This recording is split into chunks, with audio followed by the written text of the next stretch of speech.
Good morning everyone. आप सभी का एक बार फिर से स्वागत है आपके अपने यूट्यूब चैनल फ्यूचर इंस्ट्रक्टर में।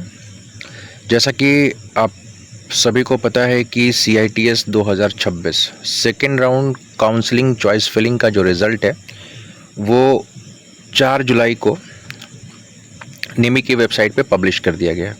तो आप में से जितने भी भाइयों और बहनों को CITS 2026 second round counselling choice filling में कॉलेज अलॉटमेंट हुआ है, उन सभी को बहुत बहुत मुबारकबाद। और जिन भाई बहनों को नहीं हुआ है वो भी निराश मत हों, अभी नेक्स्ट राउंड और स्पॉट राउंड बाकी है, ठीक है, जिसके बारे में मैं अगली वीडियो में उनको पूरी तरह से बताऊंगा। लेकिन ये जो वीडियो है ये उनके लिए है जिनका सेकेंड राउंड में कॉलेज अलॉटमेंट हो चुका है। अब कॉलेज अलॉटमेंट के बाद सबके दिमाग में ये आता है कि अब जो अगला स्टेप है, जो अगला राउंड है, उसमें हमको क्या करना है, कैसे हम क्या करेंगे। हम अपना प्रोविज़नल एडमिशन लेने और डॉक्यूमेंट वेरिफिकेशन कराने के लिए कहाँ जाएं, ठीक है, ये सबसे इम्पॉर्टेंट बात होती है। उससे भी इम्पॉर्टेंट बात ये होती है कि कौन कौन से डॉक्यूमेंट्स हमारे लगेंगे, क्या क्या हमको लेके जाना है, जो कि बहुत ज़रूरी है। अगर वो हम लेके नहीं जाते हैं तो हम वहाँ परेशानी में पड़ सकते हैं। और ये मैं कहीं से कॉपी पेस्ट करके आपको नहीं बता रहा हूँ। हमारे घर में, हमारे जानने में कुछ लोग हैं जिनका सिलेक्शन फर्स्ट राउंड की काउंसलिंग में ही हो चुका है और उनको कॉस्मेटोलॉजी में ITOT लखनऊ अलॉट हुआ है, ठीक है। उनकी फ़र्स्ट चॉइस थी और फर्स्ट चॉइस ही उनको अलॉट हो चुकी है। तो उनसे बातचीत करके उनका अनुभव लेके मैं इस वीडियो को बना रहा हूँ। इसमें जो भी डिटेल, जो भी चीज़ें मैं बताऊँगा वो पर्सनल अनुभव की हुई चीज़ें ही मैं आपको बताऊँगा, ठीक है। तो देखिए, जिन भाई बहनों का कॉलेज अलॉटमेंट हो चुका है, सबसे पहले उनको निमी की वेबसाइट पे जाना है, ठीक है, जहाँ पे कॉलेज अलॉटमेंट का उनको इन्फॉर्मेशन मिली है। वहाँ पे क्लिक करके अलॉटमेंट लेटर जो है, ठीक है, वो आपको डाउनलोड कर लेना है, ठीक है। अलॉटमेंट लेटर के साथ साथ जो है, जो आपने फ़ीस 500 रुपये काउंसलिंग की जमा की थी, उसको भी प्रिंट करके रख लीजिएगा। आपको कितने मार्क्स प्राप्त हुए हैं वो डाउनलोड नहीं होगा, उसका स्क्रीनशॉट लेकर आपको रखना है, उसको प्रिंट करा के आपको लेके जाना है, ठीक है ना। इस बात का ध्यान रखिएगा। काउंसलिंग फ़ीस रसीद, आपको क्या मार्क्स मिले हैं उसका स्क्रीनशॉट ये रख लीजिएगा प्रिंट आउट निकाल के, ठीक है। ये मैं और क्या क्या और आगे लगेगा वो मैं आपको धीरे धीरे बताते चल रहा हूँ, ठीक है। चलिए आगे बढ़ते हैं। और यहाँ पे देखिए CITS 2026 ऑनलाइन काउंसलिंग राउंड 1, जैसा कि मैंने अभी आपको बताया कि मेरे घर में मेरे जानने वाले लोग हैं जिनका फर्स्ट राउंड में ही, जिनका काउंसलिंग के द्वारा उनको कॉलेज अलॉटमेंट हो चुका है, ठीक है। तो ये उनका जो है, देखिए लिखा हुआ है फीस रिसिप्ट कम इंस्टीट्यूट अलॉटमेंट, इनका अलॉटमेंट है, ये अलॉटमेंट लेटर है। और इनकी जो पर्सनल डिटेल्स हैं वो मैंने हाइड कर दी हैं। और ये जो वीडियो है वो कम्प्लीटली एजुकेशन पर्पज़ के लिए है। इसमें किसी भी प्रकार की, किसी की कोई छवि धूमिल या किसी भी प्रकार का जो किसी का पर्सनल डिटेल है उसको शेयर करने की कोशिश इसमें नहीं की गई। कम्प्लीटली एजुकेशनल वीडियो है, ठीक है ना, जिससे कि आप चीज़ों को समझ सकें और आगे अपनी काउंसलिंग जो है बेहतर तरीके से करा सकें। तो ये काउंसलिंग राउंड 1 का था। इसी तरह से आपका अलॉटमेंट लेटर आया होगा, उसको आपको डाउनलोड करके सेव कर लेना है। PDF में वो डाउनलोड होगा, उसको प्रिंट आउट निकाल लीजिएगा, ठीक है। अब देखिए, ये ध्यान दीजिएगा, national skill training institute women Allahabad. अभी जैसा कि मैंने स्टार्टिंग में ही आपको बोला कि अब दिमाग में आएगा अब तो कॉलेज मिल गया, अब हम जाएँ कहाँ काउंसलिंग के लिए, ठीक है। NSTI जाएँ, ITOT जाएँ, RDSDE जाएँ, कहाँ जाएँ। तो एक बात का ख़ास ध्यान रखिएगा, ITOT छोड़ के, ठीक है, NSTI और RDSDEs में जो आपका पास पड़े नियरेस्ट कोई भी, ये ज़रूरी नहीं है, मेरी बात समझ लीजिएगा, ये ज़रूरी नहीं है कि आप में कोई भाई जो है कानपुर का रहने वाला है या लखनऊ का रहने वाला है। इस बात को ध्यान से समझ लीजिएगा, इंपॉर्टेंट बात है।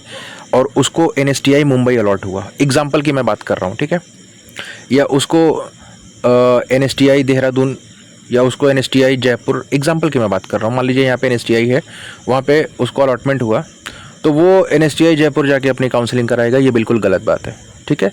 अपने किसी भी नियरेस्ट ITOT में नहीं जाना है। RDSDE, उत्तर प्रदेश में सिर्फ एक ही RDSDE है जो कि कानपुर में है, ठीक है। RDSDE क्या होता है फिर कभी आपको समझा दिया जाएगा, बट RDSDE कानपुर में, NSTI भी कानपुर में है। और बाकी कहीं भी, किसी भी नियरेस्ट NSTI में जो आपके घर से पास पड़े, वहाँ पे जाके आप काउंसलिंग करा सकते हैं। वो ये कभी नहीं बोलेगा कि आपको ITOT लखनऊ मिला है, आपको ITOT सुल्तानपुर मिला है या आपको NSTI मुंबई मिला है तो आप यहाँ क्यों आए, ऐसा नहीं है। किसी भी नियरेस्ट NSTI में जाके आप अपनी काउंसलिंग करा सकते हैं। बात समझ में आ गई? ठीक है। तो ये जो हमारे घर से जो गया था उसको ये फॉर्म मिला था, ध्यान दीजिएगा। उस पर NSTI इलाहाबाद में उन्होंने काउंसलिंग कराई, इस पर उनकी मुहर है। और इनको जो है 174 या 175 जो भी इनका क्रमांक था ये इनको मिला था। लाइन लंबी लगी थी क्योंकि फर्स्ट राउंड काउंसलिंग में जो है आपको पता होगा कि बहुत सारे बच्चे होते हैं, तो इस वजह से जो है वो जो फॉर्म दे रहे थे उस पर नंबर लिख दे रहे थे, किसी को कोई दिक्कत ना हो, किसी को किसी प्रकार की कोई प्रॉब्लम ना हो कि वो पहले आए तो बाद में उनको मिला, बाद में आए तो पहले उनको फॉर्म दिया गया, ऐसा नहीं, सीक्वेंस से। और 174 नंबर क्यों था? क्योंकि वो 25 जून को गए हुए थे और 3-4 दिन की जो काउंसलिंग चली थी उस हिसाब से सीक्वेंस नंबर इनको पड़ा मिला था। तो ये इस तरह से आपको फॉर्म मिलेगा, ठीक है। इसमें आपका ट्रेड होगा, कैटेगरी होगी, रजिस्ट्रेशन नंबर होगा, देख लीजिए 1 2 3 4 5 6 7 8 करके लिखा हुआ है, सब मैं जल्दी जल्दी पढ़ दे रहा हूँ। डेट ऑफ बर्थ है, फादर्स नेम है, मदर्स नेम है, एड्रेस है, करस्पॉन्डेंस एड्रेस है, ईमेल है, मोबाइल नंबर है, व्हाट्सअप नंबर है। अब देखिए लिस्ट ऑफ सर्टिफिकेट क्या क्या यहाँ पे चाहिए जो आपको अटैच करके लेके जाना है, ध्यान दीजिएगा भाई। Fees paid receipt with institute allotment letter. तो वो जो इंस्टीट्यूट का अलॉटमेंट लेटर होता है उसमें ऑलरेडी 500 रुपये की फ़ीस लिखी होती है, लेकिन फिर भी जो आपने काउंसलिंग के वक्त 500 रुपये की फ़ीस जमा की उसकी भी रसीद ले लीजिएगा। ये लोग कभी नाटक करें तो आपको रिटर्न ना आना पड़े मेरे भाई, ठीक है। एक पेज एक्स्ट्रा निकला रहेगा, 1 रुपये की बात होती है, कोई दिक्कत नहीं है। अब नीचे ज़रा देखिएगा पॉइंट नंबर 2, एकेडमिक सर्टिफिकेट 8, 10, 12। देखिए 8 का कोई लेता नहीं है, हम लोगों ने जो कराया तो इनका कॉस्मेटोलॉजी था और ये ग्रेजुएट हैं, ठीक है। तो इन्होंने अपना जब फॉर्म फिलअप किया था CITS एंट्रेंस एग्ज़ाम के लिए तो इन्होंने ग्रेजुएशन तक अपनी क्वालिफिकेशन डाल रखी थी।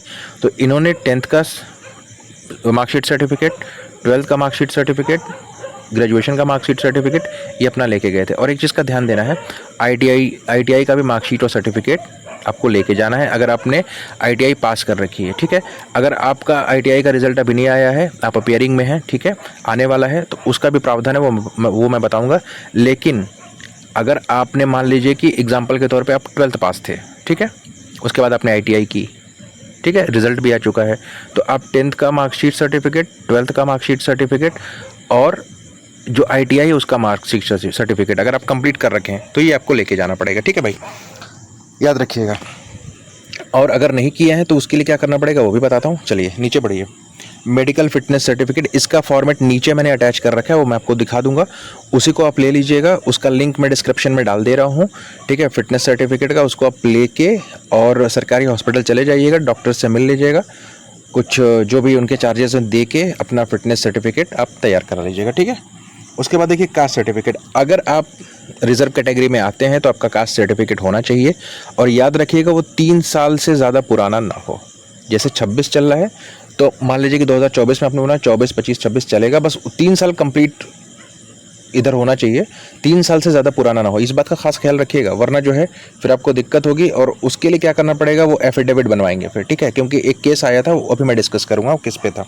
नीचे देखिए कास्ट सर्टिफिकेट के नीचे EWS सर्टिफिकेट इफ़ अप्लीकेबल, ठीक है। EWS का एक सर्टिफिकेट आप लोगों को पता है, इकोनॉमिक वीकर सेक्शन, अगर किसी ने कोई जनरल कैटेगरी का बंदा है और उसके घर में जो वार्षिक आय 8 लाख रुपए से या उससे कम की है तो वो EWS में काउंट होते हैं। अब इसकी डेफिनेशन मैं इतनी नहीं बता पाऊंगा, बस ये इतना याद रखिए कि अगर आप EWS में आते हैं तो EWS जो सर्टिफिकेट है वो लेटेस्ट होना चाहिए। और आपको पता है कि EWS सर्टिफिकेट जो है वो सिर्फ एक फाइनेंशियल ईयर के लिए जो है वो मतलब वैलिड होता है। अब फाइनेंशियल ईयर क्या होता है, 1 अप्रैल से शुरू होता है, 31 मार्च को ख़त्म हो जाता है, ठीक है, इसका ध्यान रखिएगा। एक बच्ची मिली थी वहाँ पे NSTI इलाहाबाद में, उनका जो सर्टिफिकेट था वो शायद कुछ उसमें दिक्कत थी, 1 साल से ज़्यादा पुराना था, तो उन्होंने कुछ कहा नहीं, उन्होंने बस ये कहा आप एक जाइए तहसील पे जाइए, एक एफिडेविट तैयार कराइए 10 रुपये के स्टैम्प पेपर पे और उस पर लिखवाइए कि हम इतने समय के अंदर जो है अपना EWS सर्टिफिकेट NSTI को उपलब्ध करा देंगे, अन्यथा की स्थिति में जो है हमारा एडमिशन कैंसिल कर दिया जाए। ये बात याद रखिएगा, इन सारी चीज़ों का ध्यान दीजिए। इसीलिए आपको जो है आज 4 तारीख है ना, 5-6 का गैप मिला है आपको और 7 तारीख से काउंसलिंग शुरू मतलब वहाँ पे NSTI आपको बुलाया जा रहा है डॉक्यूमेंट वेरिफिकेशन के लिए, ठीक है। तो इस बात का खास ध्यान रखिएगा, कोई दिक्कत होगी तो कमेंट बॉक्स में कमेंट कर दीजिएगा, मैं उसका उत्तर दे दूंगा। नीचे देखिए PWD सर्टिफिकेट, मतलब पर्सन विद डिसेबिलिटी, कोई हाथ से, किसी को हाथ में दिक्कत है, किसी को पैर में दिक्कत है, समझ रहे हैं बात को ना, दिव्यांग जिसको बोलते हैं। तो अगर कोई उस कैटेगरी से आता है तो उसका भी प्रॉपर सर्टिफिकेट होना चाहिए, अन्यथा की स्थिति में आप समझ सकते हैं कि ये लोग क्या करेंगे, ठीक है। मैं डरा नहीं रहा हूँ, हम लोग का काम एकदम आसानी से हो गया क्योंकि हम लोग सामान लेके गए थे, इस वजह से हम बता रहे हैं। उसके बाद देखिए एक सर्विसमैन, अगर कोई जॉब छोड़ के आया, एक सर्विसमैन का उसने कोटा क्लेम किया है तो उसको एक सर्विसमैन का सर्टिफिकेट दिखाना पड़ेगा, ठीक है। और आधार कार्ड, ये NSTI इलाहाबाद की बात है, ठीक है। अगर किसी ने इससे पहले कहीं और काउंसलिंग करा रखी है, उसका कुछ एक्सपीरियंस है, तो वो डॉक्यूमेंट्स की लिस्ट जो है वो कमेंट बॉक्स में शेयर कर सकता है, ताकि बाकी के जो कैंडिडेट हैं जो सेकेंड राउंड में काउंसलिंग के लिए जाने वाले हैं, उन भाई बहनों को मदद मिल सके। ठीक है, ये इतना था। उसके बाद जो बाकी की चीज़ें हैं वो वहाँ पर खुद ही करा लेंगे, कोई दिक्कत नहीं है। ठीक है, अब नीचे देखिए मेडिकल फिटनेस सर्टिफिकेट, खास करके लिखा है फॉर CITS CTS एडमिशन। ठीक है, ये मेडिकल फिटनेस सर्टिफिकेट इस तरह से है। मैं इसका लिंक डिस्क्रिप्शन में डाल दूंगा, परेशान होने की ज़रूरत नहीं। इसको बस आप धीरे धीरे, मैं स्क्रॉल कर रहा हूँ ऊपर नीचे 1-2 बार कर दूंगा, इसको देख लीजिए।